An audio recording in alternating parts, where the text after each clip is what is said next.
we are going to finish the hard-boiled egg fad.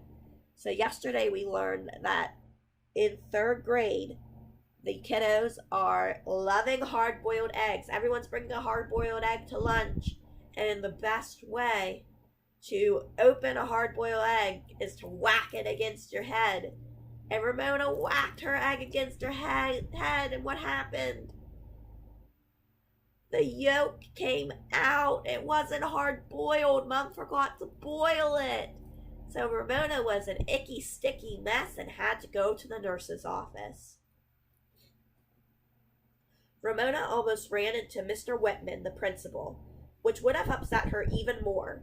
He was someone Ramona always tried to avoid ever since Beezus had told her that the way to remember how to spell the kind of principal who was the principal of a school was to remember the word ended in pal, not plea, because the principal was her pal. Ramona did not want the principal to be her pal. She wanted him to mind his own business, aloof and important, in his office. Mr. Whitman must have felt the same way because he stepped, almost jumped, quickly aside. Mrs. Larson, the school secretary, took one look at Ramona, sprang from her desk, and said, "Well, you need a little help, don't you?"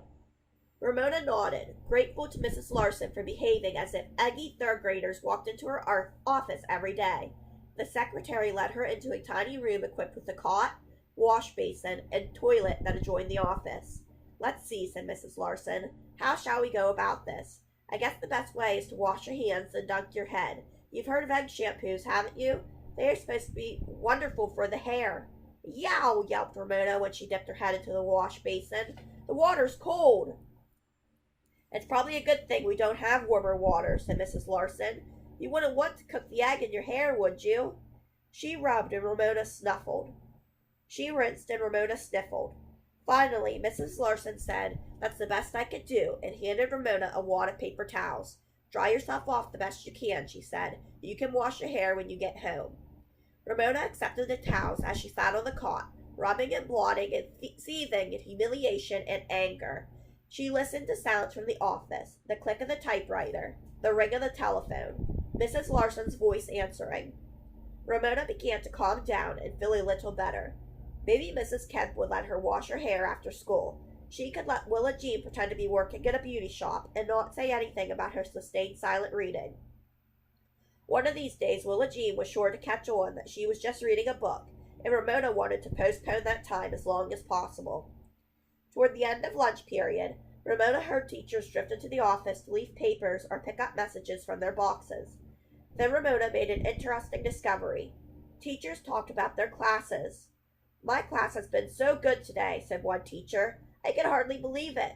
They're little angels."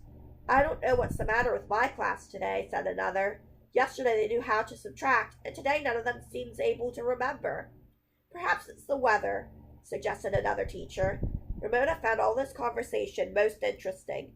She had blotted her hair as best she could when she heard Mrs. Welly's big cheerful voice speaking to Mr. I apologize. She had blotted her hair as best she could when she heard Mrs. Welly's big cheerful voice speaking to Mrs. Larson. "Here are those tests I was supposed to hand in yesterday," she said. "Sorry I'm late." Mrs. Larson murmured an answer. Then Mrs. Welly said, "I hear my little show-off came in with an egg in her hair," she laughed and added, "What a nuisance." Ramona was so stunned she did not try to hear Mrs. Larson's answer. Show-off? Nuisance? Did Mrs. Welly think she had broken a raw egg into her hair on purpose to show off, and to be called a nuisance by her teacher when she was not a nuisance? Or was she? Ramona did not mean to break an egg in her hair. Her mother was to blame. Did this accident make her a nuisance? What do you think nuisance means? Does show off sound like a good thing or a bad thing? Have you ever heard someone say, "They're such a show off"? Does that sound not so nice? Yeah. Someone who says someone is a show off means that the person is very about them. Like, it's all about me. Me, me, me. That is what a show off is. They like to impress, make people think, wow, they're amazing. So if that's a show off, what might a nuisance be? A nuisance is a pest, a troublemaker. Ramona did not see why Mrs. Welly could think she was a nuisance when Mrs. Welly was not the one to get her hands all eggy. Yet Ramona had heard her say right out loud that she was a show-off and a nuisance. That hurt. Really hurt. That's not nice to hear that from your teacher. Ramona sat as still as she could with the damp paper towels in her hands. She did not want to risk even the softest noise by throwing them into the wastebasket. Lunch period came to an end, and still she sat. Her body felt numb, and so did her heart. She could never face Mrs. Welly again. Never. Mrs. Larson's typewriter clicked cheerfully away. Ramona was forgotten, which was the way she wanted it. She even wanted to forget herself and her horrible hair, now drying into stiff spikes. She no longer felt like a real person. The next voice Ramona heard was that of Yard Ape. Mrs. Larson, he said, as if he had been running in the hall. Mrs. Welly said to tell you Ramona didn't come back after lunch. The typing stopped. Oh, my goodness, said Mrs. Larson as she appeared in the doorway. Why, Ramona? Are you still here? How was Ramona supposed to answer? Run along back to class with Danny, said the secretary. I'm sorry I forgot all about you. Do I have to? Asked Ramona. Of course, said Mrs. Larson. Your hair's almost dry. You don't want to miss class. Ramona did want to miss class. Forever. The third grade was spoiled forever. Aw, come on, Ramona, said Yard Ape, for once not teasing.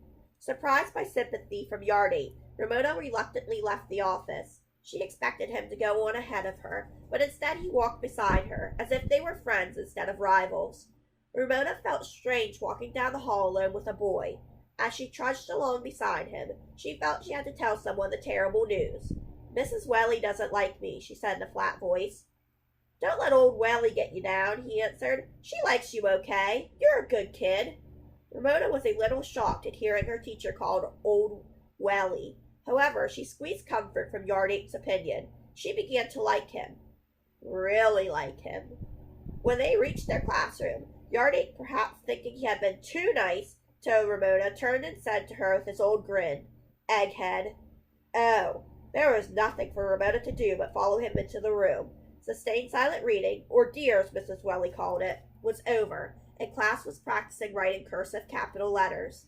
Mrs. Welly was describing capital M as she wrote it on the board.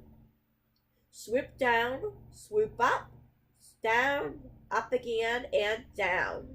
Ramona avoided looking at her teacher as she got out paper and pencil and began to write the capital letters of the alphabet in careful, even script.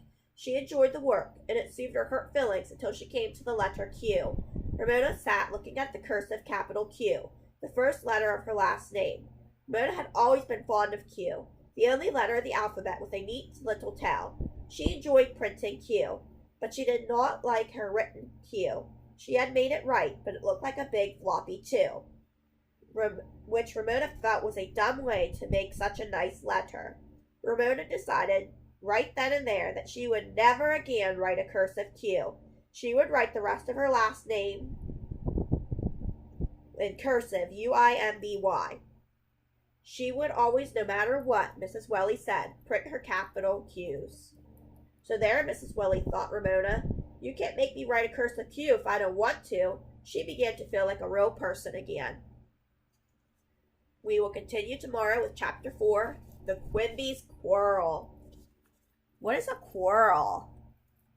Give that a thought and maybe look into it before tomorrow. All right, friends, have a stellar day. Stay groovy.